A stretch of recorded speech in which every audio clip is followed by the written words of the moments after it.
guys, welcome to my channel, Developer Toolkit. And today in this video, I'm going to tell you how Windows host file work and what it does and what is actually the Windows host file. By the end of this video, you will be able to know how the Windows file actually work and how people use it for their own purpose. So stay tuned and watch the video till the end. And so don't forget to subscribe and press the bell icon for the new Talk video. about the hosts file. The hosts file exists in pretty much all the major operating systems, Windows, Linux, Mac OS, etc. And what the host file does is it resolves names to IP addresses. Now, if you're familiar with DNS servers, you'll be familiar with this concept. A DNS server also resolves names to IP addresses. But what if you want one of those mappings to exist just on one computer? So let me give you an example.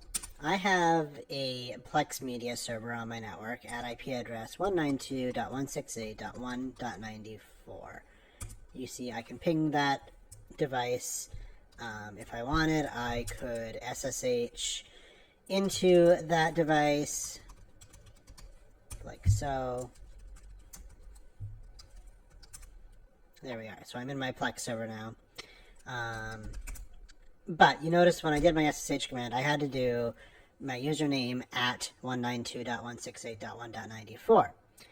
What if I wanted to do username at Plex server, like this,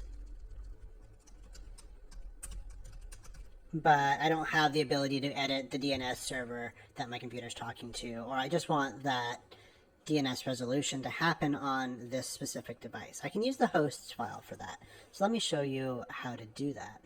In Windows, the host file is at C drive, Windows, System32, drivers, etc.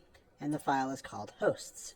Now, if I just right click on this and open it in Notepad, I'm going to have one minor issue in that I'm not opening Notepad with administrative privileges, which means that Notepad's not going to have permission to save back into this system folder.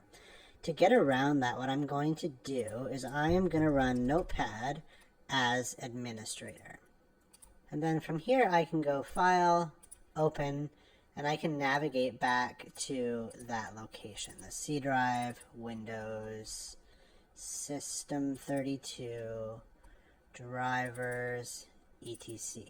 Okay, and because we have txt files selected here, we're not seeing anything. If I go all files, now I can see it.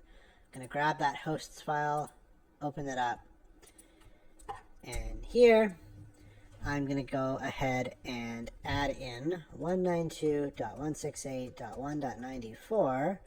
That is my Plex server. If I want, I could add a comment here saying this is my Plex Media server. Obviously, it's pretty self-explanatory given the name I provided for it, but just note that this hashtag symbol here is comment. So anything after that symbol is a comment. That's why all of these lines here are commented out, right? They all start with that hashtag symbol.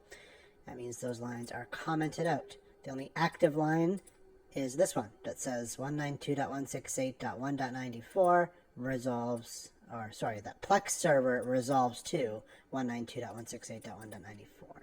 Okay? Because I opened Notebook with administrative privileges, I should just be able to go save, and it won't give me any errors. If Notepad was not open as administrator, it would give you an error there and say you don't have permission to write to that folder. There's multiple ways around it. You could save the file to your desktop or something and then copy it in. You'd get the UAC prompt.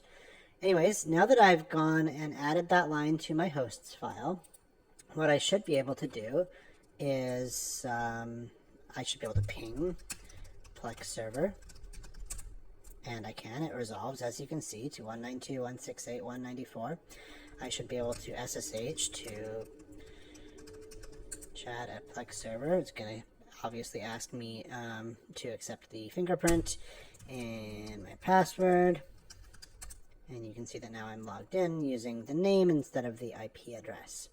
So that's what a hosts file does. Again, you can use any name, any IP address, but the host file only applies to the computer that it's actually on. which is different from a DNS server, which applies to any computers that are set to use that as their DNS provider.